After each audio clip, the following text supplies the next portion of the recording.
Jun sa ano naman sa jugular vein naman niya nilagyan. Ano? Yan. Tatlo yung sa aking alam, yung aking pinaglalagyan is dito sa left side, yung jugular vein diyan, tapos sa milk vein, tapos dun sa may puwet niya or sa may ilalim ng kanyang vagina may ugat din doon na pwedeng pagturukan ng ano ng ating binibigay na metabolic, no?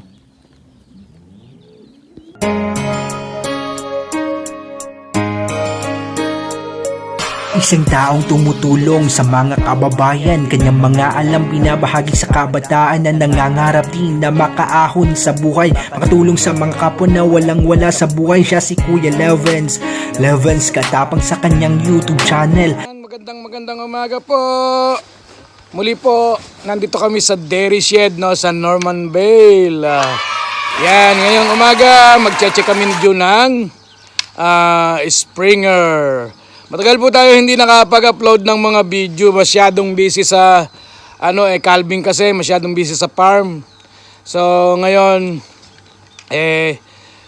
naisip ako maggagawa muna ng maiksing video para naman na meron kayong mapanood.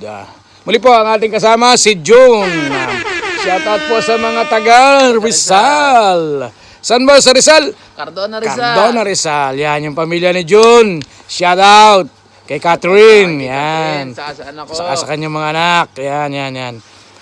So, ito, umaga, 7 o'clock. Ngayon kami magche-check.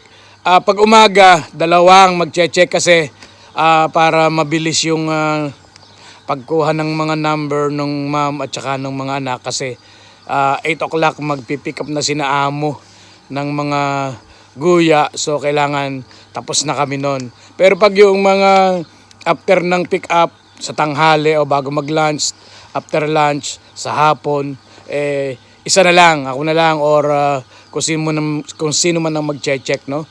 O paano? Kita-kita tayo dun sa mga baka, no? Yan, nandito na kami sa Springer. Nandito na kami rito sa isang bike lang ginagamit namin para medyo tahimik yung aming pag-ikot.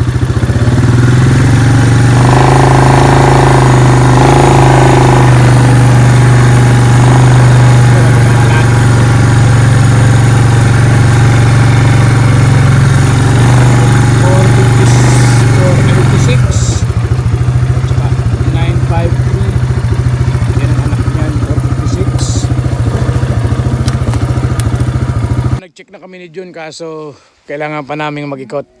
So maglalakad kami. Tingnan namin kung may mga nanganak pa dito. Hindi kami nakapag-video kanina kasi mahirap mag-video nang nag-check. So ngayon, double check lang namin kung meron pa kaming na-miss at aming mga markahan. Maglalakad lang kami. Ayan. Let's go. Hanapin natin yung mga na-miss natin dito.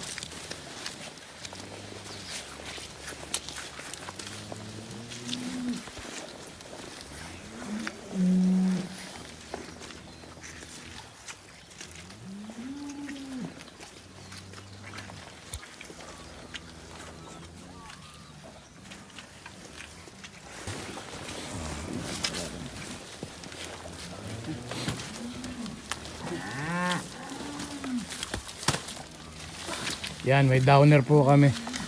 I-treat mo, Jun. Jun, may dala kaming akin na yung number. Sardoon mo nga yung box na yun. Pakihuyo. Yung butin lang. 1998. Nag-downs po siya. So, may milk fever. So, si Jun ang bahala dyan. Magtitreat.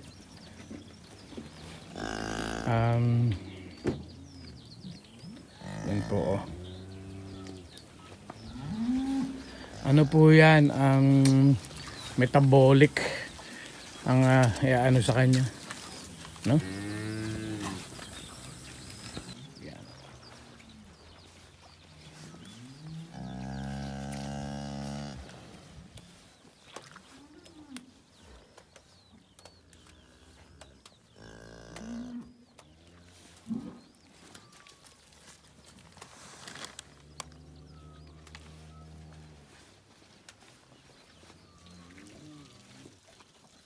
Yun po doon niya binigyan sa may ano, ilalim ng pepe o ng vagina ng ano.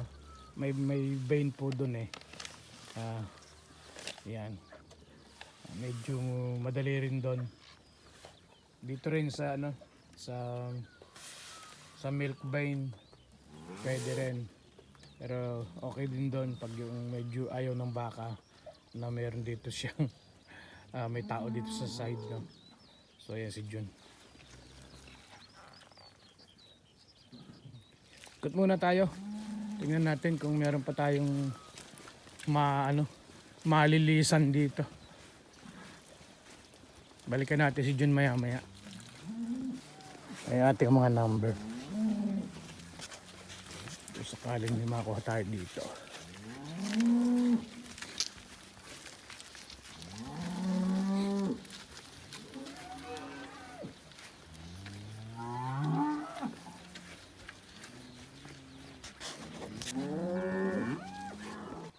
So ito po.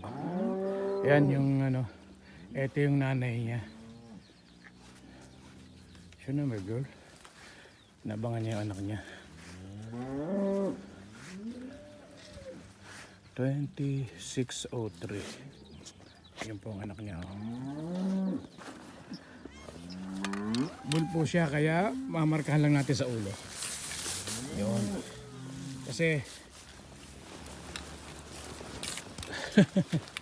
ayun. Para lang alam natin na na-check na natin siya. At least alam natin kung sino yung nanay niya. Okay. Try po natin na pag yung nakita natin yung inahin, minamarkahan natin ng blue. Kung mapapansin nyo dito, may mga blue dito yung mga ma'am. Kasi pagdadala namin sa shed, so hindi na kami mahihirapang mag-drop or hanapin ano. Naglakad-lakad tayo dito sa ano, sa paddock kung saan nandun yung ating springer. Balik na tayo doon kay Jun. Tingnan natin kung tapos na niyang i-treat yung isang may milk fever. Yan mga kapatid, oh. So pinakita ko uli sa inyo yung calving, no? Busy talaga ako nung calving, ngayong calving na to, hindi talaga kami nakapag-video or hindi ako nakapag-video, talagang napaka busy, hectic talaga. Minsan yung lunch ko hindi na ako nakakapag-lunch hindi na ako nakakapag-lunch ng 1 hour. Minsan kakain lang ako. Tapos babalik na ako sa trabaho. Kasi pag hindi ko ginawa yon, late kami matatapos. Naabot kasi kami ng minsan mga 7 ng gabi. So no point namang paabot tayo ng gabi kung pwede namang na medyo maaga. Pero ngayon medyo okay na. Kasi lampas sa halfway na yung ating calving, no? So meron na kami sa kabilang shed, sa aking shed na 800. Pagkatapos dito sa may springer kaming 380, mga ganun. So mga 1/4 na yung nanganak. 800 to go na lang. Jun sa sa jugular vein naman niya nilagyan. Yan. Sa aking alam, yung aking pinaglalagyan is dito sa left side, yung jugular vein dyan, tapos sa milk vein, tapos dun sa may puwet niya or sa may ilalim ng kanyang vagina, may ugat din doon na pwedeng pagturukan ng ating binibigay na metabolic, no? So yan mga kapatid, isang maigsing video na naman ang ating ipinakita sa inyo, no? During calving. Sana meron kayong konting idea na napulot. At sana makatulong sa mga nagnanais magpunta ng New Zealand. Open na po ang border, mag-open na, nag-open na. Hindi ko sure, basta may nakakapasok na, mga kapatid.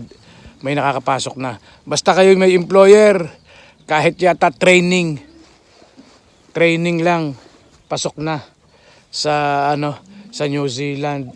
Basta yung ang employer nyo is parang registered employer siya, no? O sige mga kapatid, hanggang dito na lang po muna ang ating video at kami marami pang gagawin. Muli po, ito ang inyong kabaka, kamagsasakal, Levins Kalapang po. Ingat po tayo lahat. God bless.